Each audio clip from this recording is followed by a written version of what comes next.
Il est 20 h à Abidjan. Bonsoir à tous. Voici les titres de l'actualité de ce jeudi 29 mars.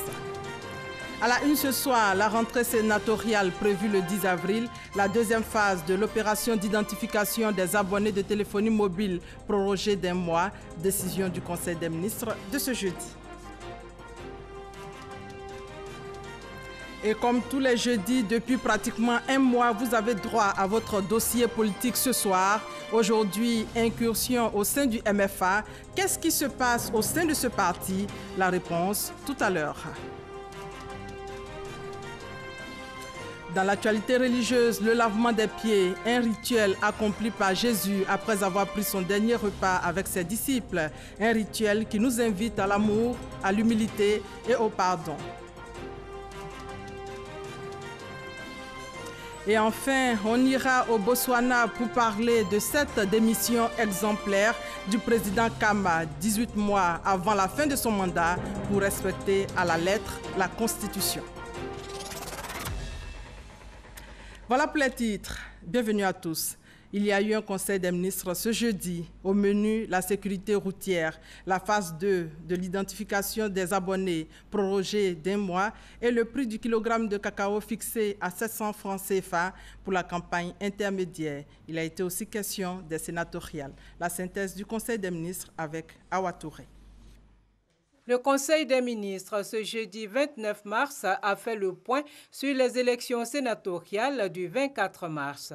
Des élections qui se sont déroulées sans incident sur l'ensemble du territoire national. 25 listes ont été élues au titre du RHGP, représentant 50 sièges, soit 75,76%.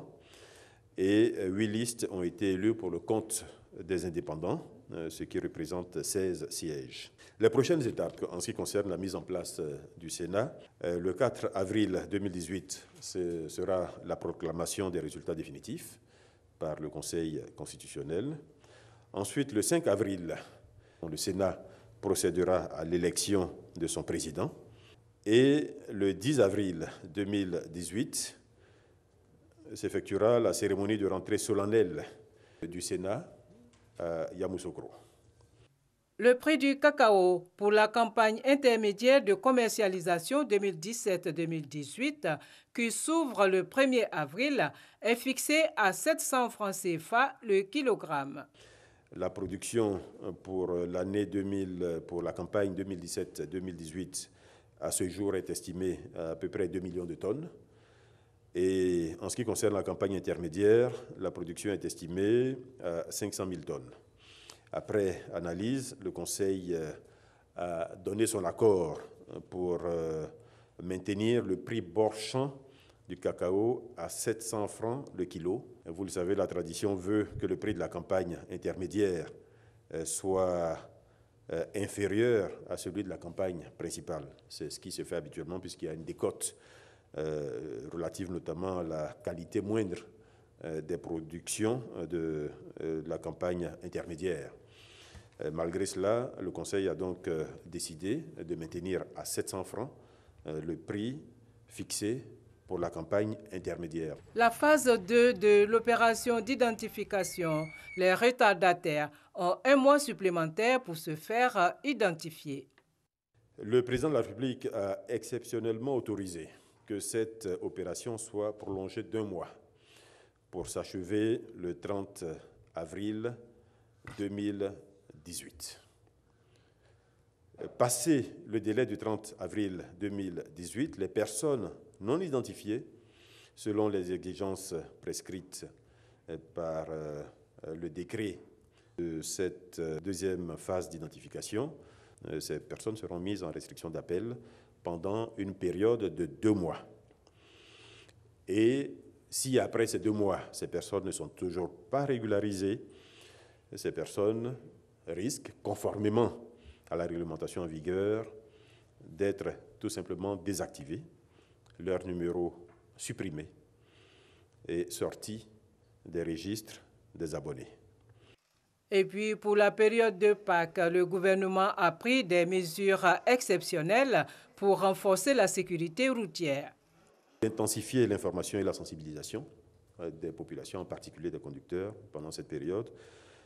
Renforcer les campagnes d'information, de sensibilisation des usagers de la route à travers les médias et des actions de proximité. Améliorer la signalisation routière et le traitement de ce qui s'appelle les points noirs. Renforcer la signalisation verticale, horizontale et lumineuse aux endroits à risque. Fermer, dans la mesure du possible, les nids de poules sur les voies les plus dégradées. Renforcer le contrôle routier et la répression. Veiller au respect strict des règles de circulation avec l'appui de la police et de la gendarmerie sur l'ensemble du réseau routier national. Au nom du gouvernement, bonne fête à tous, donc bonne fête de Paquinon. Le prochain Conseil des ministres est prévu pour se tenir le mercredi 4 avril. Autre rendez-vous important, le nouveau président du Libéria, George Weah, va effectuer en Côte d'Ivoire les 4 et 5 avril une visite d'amitié et de travail. Conseil des ministres, mais hier, le vice-président a échangé avec un groupe de chocolatiers américains. L'entretien a notamment porté sur la mise en œuvre du partenariat stratégique conclu entre l'État ivoirien et l'industriel américain en décembre dernier. Dans ce partenariat, le groupe s'engage, entre autres, à réaliser des infrastructures de base dans les zones cacaoyères, à soutenir les producteurs pour de meilleurs rendements et à augmenter les achats de produits semi-finis de cacao provenant de la Côte d'Ivoire. À New York, vous le savez, le ministre d'État, ministre de la Défense, a dévoilé hier aux Nations Unies les propositions de la Côte d'Ivoire dans le cadre de l'opération de maintien de la paix. Autre aspect de son séjour, Ahmed Bakayoko a été reçu par Antonio Guterres, secrétaire général de l'ONU. Michel Digré. C'est l'un des temps forts de la présence du ministre ivoirien de la Défense au siège des Nations Unies à New York. Une audience consacrée exclusivement aux questions sécuritaires, notamment celles liées à la lutte contre le terrorisme. Le ministre Ahmed Bakayoko et le secrétaire général de l'ONU, Antonio Guterres, ont échangé sur la future école internationale de lutte antiterroriste de Jacquesville. Également au cœur des discussions, le bataillon projetable opérationnel des forces armées ivoiriennes pour des engagements dans les opérations de maintien de paix. S'agissant de maintien de paix, le ministre Ahmed Bakayoko a pris part au débat de haut niveau sur ce sujet initié par les Pays-Bas. À cette occasion, il s'est félicité du rôle majeur de ces opérations onusiennes dans la protection des vies lors des conflits. J'ai personnellement bénéficié de la protection de l'opération des Nations Unies en Côte d'Ivoire, qui, comme pour des milliers d'Ivoiriens, m'a sauvé la vie. J'ai également dans ma délégation l'ambassadeur Alcide Djedje, alors membre du camp adverse pendant la crise ivoirienne, qui a bénéficié également de la même protection. Ensemble, nous sommes là, ensemble nous sommes engagés dans un processus de reconstruction nationale qui a permis à la Côte d'Ivoire d'être élue à un siège de membres non permanents du Conseil de sécurité et d'être prête à projeter des troupes sur des théâtres pour sauver d'autres vies. Cette séance du Conseil de sécurité marque le début d'une série d'initiatives du secrétaire général fondées sur la notion de responsabilité collective et qui vise à insuffler une dynamique nouvelle aux opérations de maintien de la paix des Nations Unies. Ici à Abidjan, le ministre de l'Intérieur et de la Sécurité était à Diaké. Sidiki Diakité a inauguré le nouveau commissariat de la ville et le bureau d'accueil des victimes de violences basées sur le genre et des personnes vulnérables. C'est un don de l'Union européenne, valeur 980 millions de francs CFA. Abou Sanogo pour plus de détails. L'Union européenne dote la ville d'Adiaké d'un commissariat flambant neuf avec tous les équipements nécessaires pour une action plus rapide et d'un bureau d'accueil des victimes de violences basées sur le genre et des personnes vulnérables, le tout d'une valeur de 980 millions de francs CFA. Les clés des nouveaux bâtiments ont été réceptionnées par le ministre de l'Intérieur et de la Sécurité Sidiki Diakité. Ces bâtiments inaugurés ont été réalisés dans le cadre du projet d'appui au renforcement du dialogue socio-sécuritaire, financé par l'Union européenne et mis en œuvre par le PNUD. Les enjeux de la sécurité humaine sont naturellement très importants et seront déterminants pour la consolidation de l'état de droit et de la cohésion sociale de la paix, mais également du développement durable de la Côte d'Ivoire. L'Union européenne est à vos côtés dans la volonté que vous avez tous de voir votre sécurité mieux assurée au quotidien, d'avoir une police toujours plus à l'écoute de vos préoccupations. Ce nouveau commissariat vient renforcer les capacités de la police d'Adiaké dans sa mission de protection des populations du sud de Komouï. Cette bâtisse est non seulement un outil essentiel dans sa conception, mais aussi et surtout un cadre d'échange et de collaboration entre notre police et les populations. Tout en exprimant la gratitude du gouvernement ivoirien à l'Union européenne, le ministre de l'Intérieur et de la Sécurité a invité les bénéficiaires à prendre soin de l'édifice qui est mis à leur disposition et surtout à être d'un modèle. Je voudrais vous inviter, brave population d'Adiaké, à avoir la meilleure collaboration avec les agents chargés de votre sécurité. Le policier, c'est l'agent qui est en contact chaque jour avec la population. Cela rend votre mission particulièrement difficile. Et cela, nous devons pouvoir le réussir par notre rigueur. C'est ce que je vous demande en premier lieu. C'est pour cela qu'il faut que vous apportiez la preuve de votre intégrité en verbalisant celui qui n'a pas ses pièces au complet. Outre le commissariat d'Adiaké, ceux de Botro et de Boisflé ont ouvert. Au-delà de ces 3 commissariats, 14 bâtiments à usage de bureaux d'accueil genre viendront accroître le réseau des commissariats de la police nationale. Dans l'actualité aussi ce soir, le lancement de la campagne de répression de la fraude sur le sucre ce jeudi à l'immeuble Siam au Plateau. L'importation du sucre, vous le savez, est interdite par la loi en Côte d'Ivoire, mais depuis plusieurs mois, le phénomène prend de l'ampleur, portant ainsi atteinte à l'économie du pays. Commentaire, Jean-Luc Gbangbo. Depuis 2008, le sucre fait partie des produits interdits à l'importation en Côte d'Ivoire. Pourtant, ce sont plus de 40 tonnes de sucre en provenance d'Amérique latine et d'Asie qui ont été saisies par la direction du commerce intérieur entre janvier et mars 2018. Du sucre entré frauduleusement en Côte d'Ivoire qui a amené le ministère du Commerce à lancer cette campagne de répression. Nous allons procéder effectivement à la saisie de tous les supports de services ayant servi à la commission de cette fraude. Donc, messieurs les transporteurs, sachez que désormais, si nous trouvons du sucre dans des camions, du sucre frauduleux dans les camions, ces camions feront l'objet de saisie et de destruction. Ce langage de fermeté tenu par Aimé Kwazan se justifie par la menace que fait planer ce phénomène sur l'industrie sucrière ivoirienne.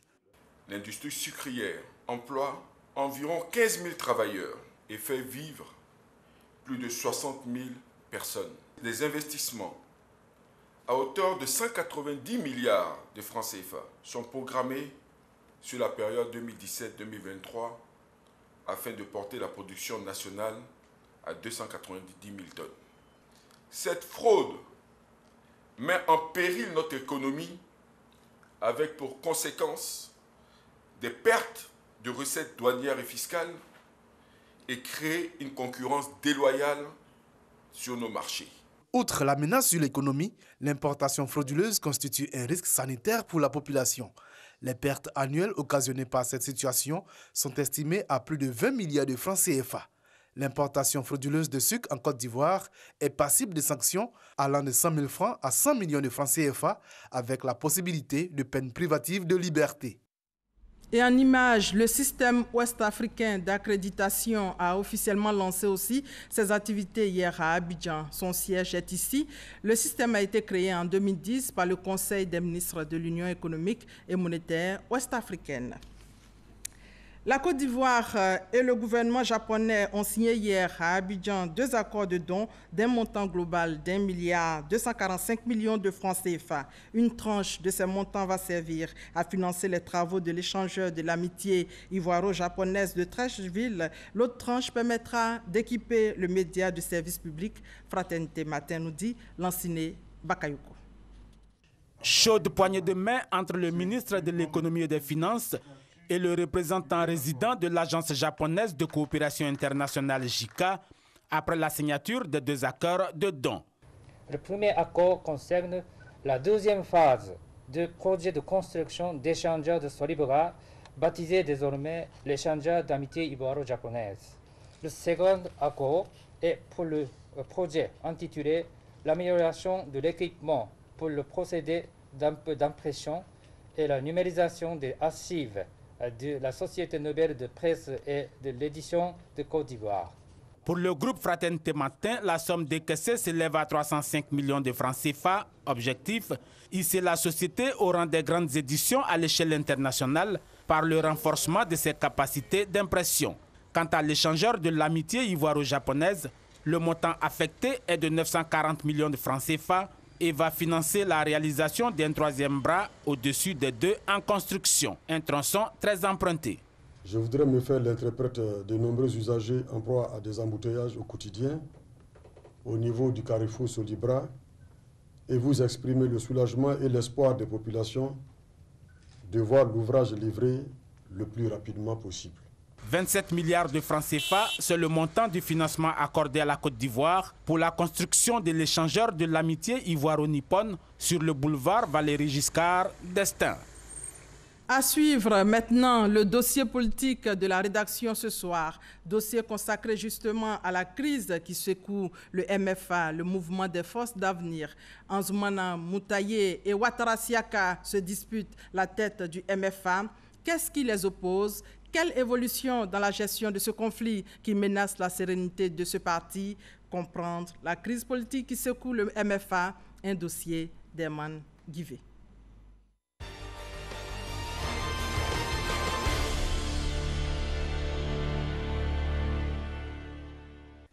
Le MFA à la une des journaux.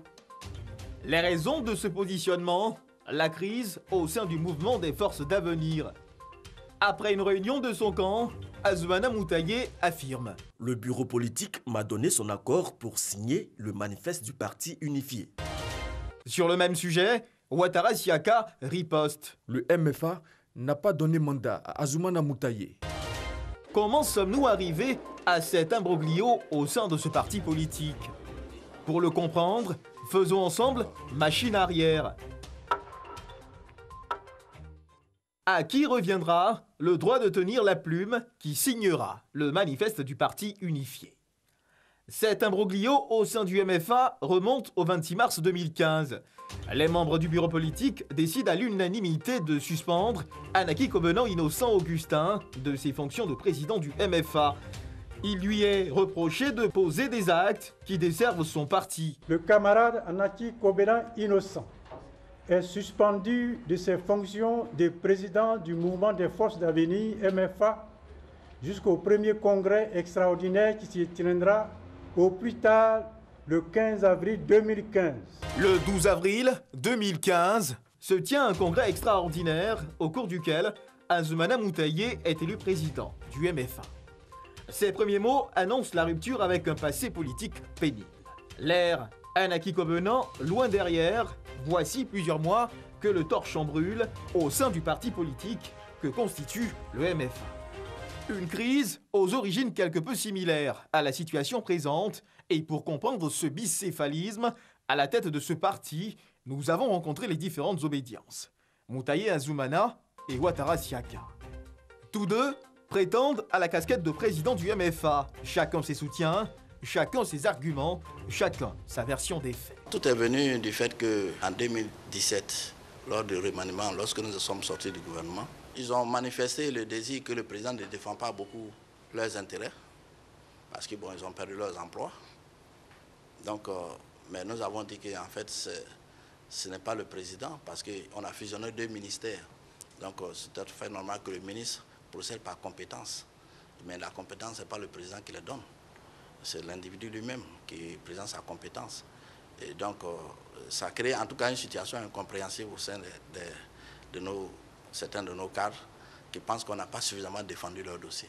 Le MFA version Ouattara Siaka a en effet organisé un congrès extraordinaire au terme duquel Ouattara Siaka a été élu président du MFA.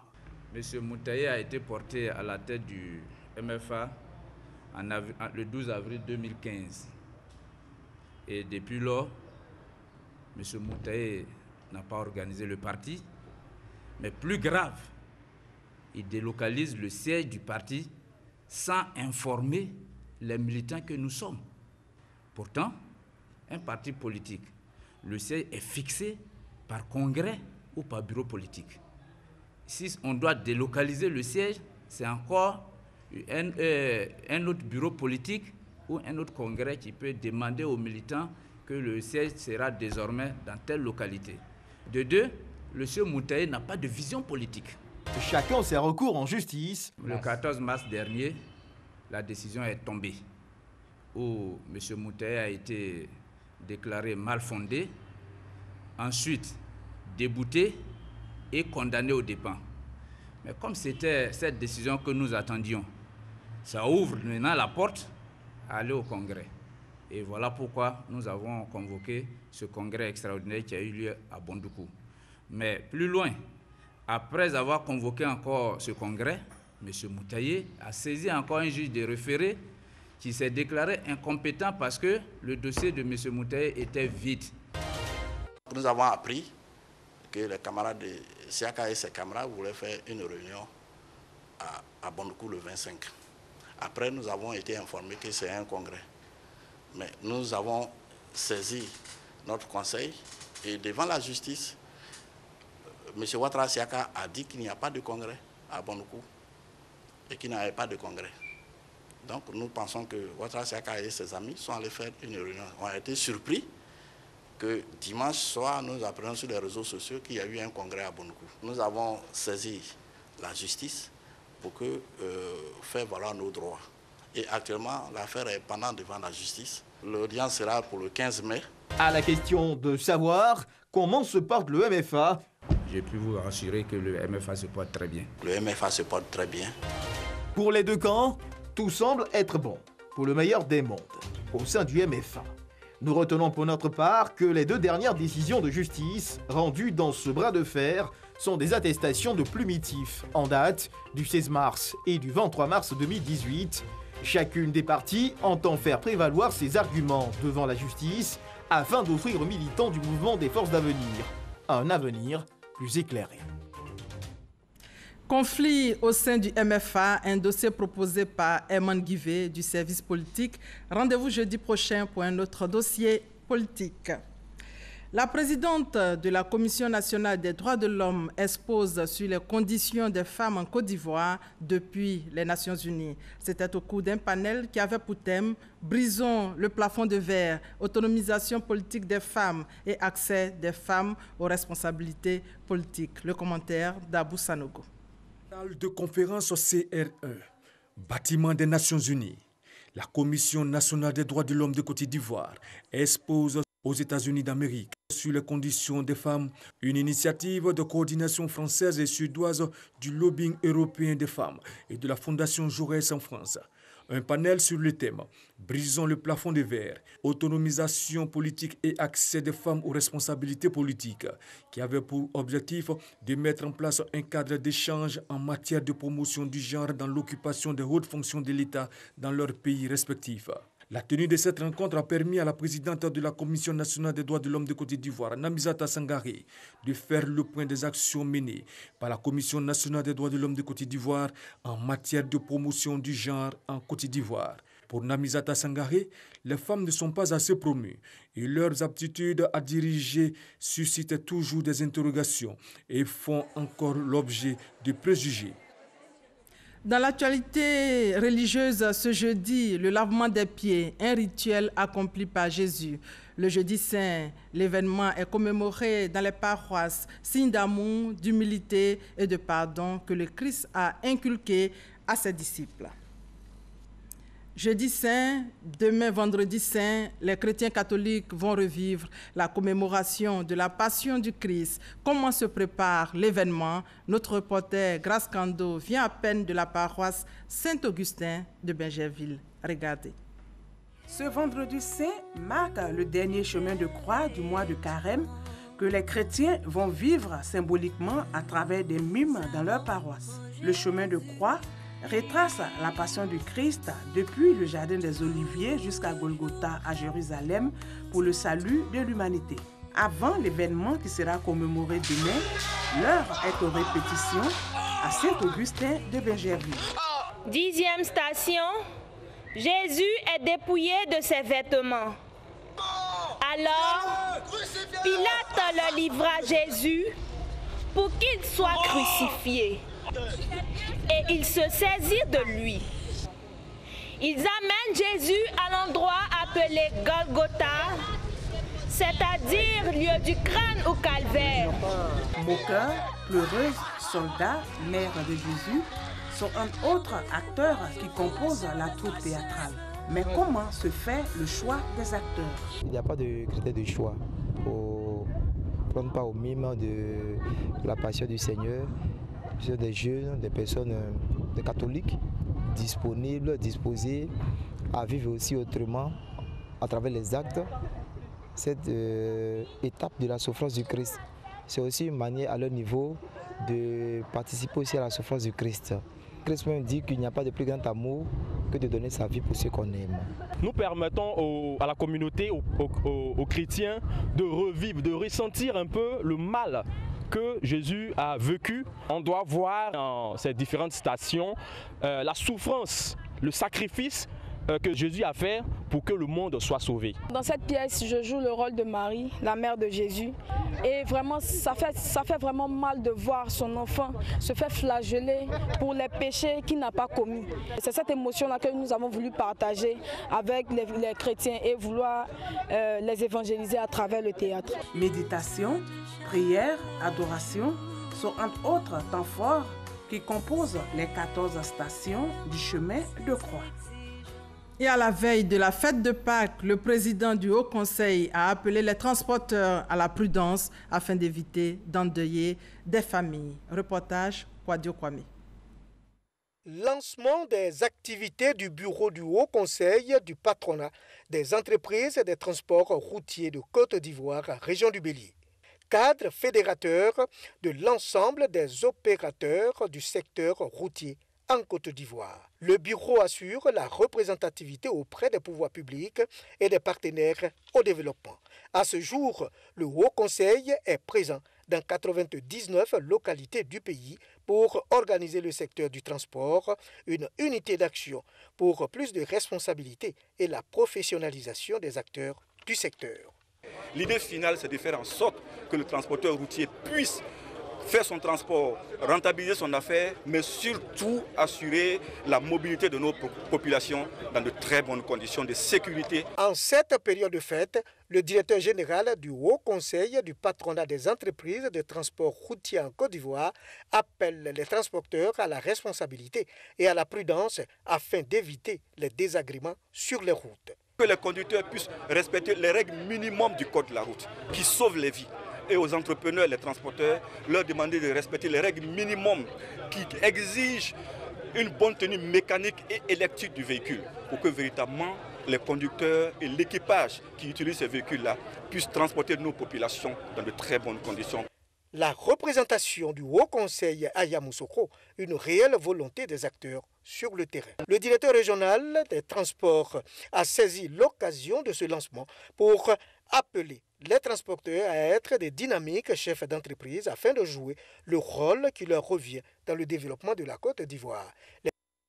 Prudence sur nos routes. Déjà, la première partie de Pakinou Festival a pris fin à Yamoussoukro avec l'ouverture officielle du village Pakikro, Sephora Zegui et à Boussanogo. La 5e édition de Pakinou Festival bat son plein dans la capitale politique Yamoussoukro. Les populations d'une vingtaine de villages se sont donné rendez-vous dans 6 villages dont Akwesekro, Saabo et Alagua pour célébrer leur retrouvailles. Sortie de masques, concours de beauté féminin et masculin, ateliers d'art et de peinture étaient entre autres les activités qui ont meublé cette fête. Nyarangwe Kwakujan, maire de Yamoussoukro, après avoir ouvert officiellement le village Pakikro, a dit aux visiteurs que cette fête a été initiée pour que tous les fils et toutes les filles de Yamoussoukro se retrouvent pour fêter, échanger et surtout initier des actions de développement. Après les retrouvailles festives dans les villages, Pakikro marque une pause pour reprendre les festivités le dimanche. Au programme, exposition artisanale, gastronomique, prestations d'artistes et parades en tenue traditionnelle des différentes communautés de la ville de Yamoussoukro. Et pour être complet sur cette actualité, lundi 2 avril 2018, lundi de Pâques, est déclaré jour férié et chômé sur toute l'étendue du territoire national. C'est un communiqué du ministère de l'Emploi et de la Protection sociale. Hors de nos frontières, le Botswana, cité en exemple, le pays a fêté cette semaine le président Lankama qui s'apprête à démissionner dans le cadre d'une transition politique présentée comme exemplaire. Au pouvoir depuis 2008, Lankama rendra officiellement samedi les clés du pays de 2,2 millions d'habitants, 18 mois avant la fin de son mandat et des élections générales, pour respecter à la lettre la Constitution qui limite à 10 ans le règne de ces chefs d'État. 20h30, c'est la fin de ce journal. Merci de votre fidélité et excellente soirée à tous.